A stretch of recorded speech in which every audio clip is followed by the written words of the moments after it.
rest day. Mullins and Brown, obviously, as you guys know, the return to play. Their window's been open, so they'll be out there today. You will see Ridley and Arden out there in the return to play to see where they're at. Chig will be limited at practice today, as you'll see that designation later today. And then you will not see, Jeff will not be out there, CJ won't be out there, and Woods will not be out today. That's kind of an update. So when you go out there, no surprises. Who are the limited again? I'm sorry, Simmons. Who's limited? The last three names you said. Simmons. Simmons, CJ, and then Woods. They will not be there. How good to kind of get Calvin, Arden, especially guys that are missing time, back in the flow and nearing a return, I guess. Well, it's great to get everybody, back out there to see where they're at. This is the next step, in the return to play policy that we have and how we want guys to be ready to go. We'll kind of see as the week goes on to see kind of where everybody's at. But it'll be great to have those guys out there. They've worked extremely hard, like I've been telling you guys forever. Since each one of those guys have been injured the past couple of weeks. Just the beauty of it is when you look at it all is the type of guys they are and the leaders of the team. When you see them on the sideline during games and stuff, you see those guys who've been out. The veteran leadership you see, it's been phenomenal. So, and they've worked extremely hard. So we'll see where they're at the next couple of days. Simmons on social media had made it kind of sound like he, was close to getting back and that he might be back. Is it more just caution or hamstring? You got to be careful with those? Well, we're always going to, like with any injury, we want to make, I keep saying this return to play policy is I want to make sure, or we want to make sure when they come out to play, they can be themselves and go out there and do what they do. So, they've all been trying to get out there every day, since they go out and, some guys, everybody's different. So you have to rely on them, communicate with the medical team of exactly where are they and when are they ready to go. So as soon as they can get out there, they're going to be out there because they've been working extremely hard to get out there. So where is Jeff at injury-wise? What do you mean, where is he? Where is he in the process of coming back from He's working extremely hard to get back, and as soon as he's back, as soon as he's ready to go and he knows he can go out and be Jeff, he'll be out there. Do you think that could come this week? We'll determine that in the next couple of days. We'll see where he's at.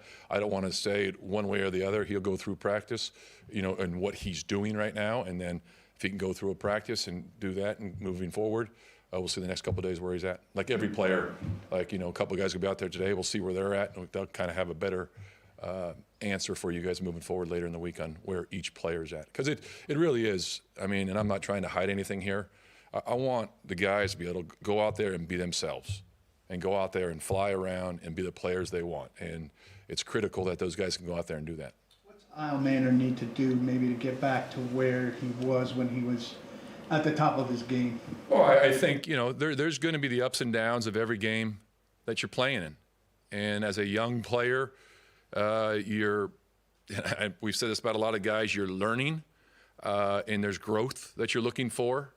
And sometimes you hit a little bit of a roadblock at times, and you might press a little at times and try to do too much, and you just keep fighting through it. You keep fighting through it, but just go out there and be himself. And that's what you always tell every player, not just the younger guys, but just keep going and be yourself. And it's not always going to be perfect, but continue to learn. And he's a very talented player, so he'll be fine. The last couple of games. How do you feel like the tackle play has been? The Texans have one of the better pass rush combos in the league. How do you feel like Dan and JC can hold up against those guys, and how important would it be to have JC back since he didn't play in the first meeting? Oh, it's great to have him back, without a doubt, have him back in there. But I think, they've got two of the best pass rushers in the league. And it's not just going to be the tackles one-on-one the whole entire game. There's other ways we're going to have to help them, and it starts with a good running game. And then from there, it's, the presence on the edges, all that, and do certain things that you've got to do. And, what every time you see a team play this team, everyone trying to mix it up to give. Any team you play with great pass rushers, you try to mix things up so it's not just them full speed ahead going to the quarterback every play. But, I think as a tackle in this league, like a lot of the other positions, you're playing against the best in the business. And so you're going to have your fair share of wins, and then you're going to get beat a couple times. And, it's our job to put those players in a position to be successful. And that goes, like I talked about, running game, protection, help on the edges, things like that. Cam getting the ball out of his hand, that's one big thing too, making good, quick decisions. With Gunnar Helm, it seems like whenever he does get a target, it's a completion. Would you like to see more opportunities for him, especially after against the Chargers, he only got one target? I want to see more completions all over the board, not just to him, everybody. We got to do a better job to be more efficient offensively, and when he gets his opportunities, without a doubt. So knowing when he does get those opportunities, it seems like it's frequently a completion. So is there something you could do to get him the football a little bit? Yeah, you go into, there's plenty of plays that he's in there that you have a game plan for, to say, he's the number one guy in the target, and they take the play away. So it depends on what the coverage is. That happens in every, with every player you have certain targets. If you looked at a call sheet, there's certain things you want to get to the backs, to receivers that are in there, tight ends that are in there, and there's a certain coverage. But yeah, he's definitely made the most of his opportunities, so he should get the ball more. Has Peter shown you a steady rise over the course of this season? Yeah, but he's been very consistent. Yes, that'd be an accurate statement. You talked about how you met with Cam and talked about ways to help him improve here in the second half of the season. How important do you think it is for him mentally, for the team, for him to kind of finish on a strong note? I know you still got half the season to go, but to be ascending.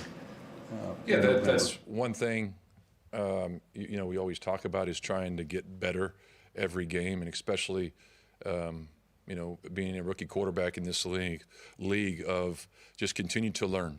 And I know I've been saying that often, every time we get in here about, consistently, getting better week in and week out. And there's nothing, the second half of the stretch of the season, you're starting to see, like this week, for example, playing Houston for the second time of the season. So having, more knowledge and having played against them earlier in the year, have a better understanding of what they try to do, and that's just going to come with experience. So yeah, you'd love to have him finish the second half of the season off the right way. Has Legarius been in the building since the injury, or is he? Yes, he's been in the building. Yes. Do you address off the field stuff with him, with the rest of the team? Or do you We sent a message out and a statement, so I'll leave it at that. Or do you just kind of let the players? We discuss certain things with the team. Yes.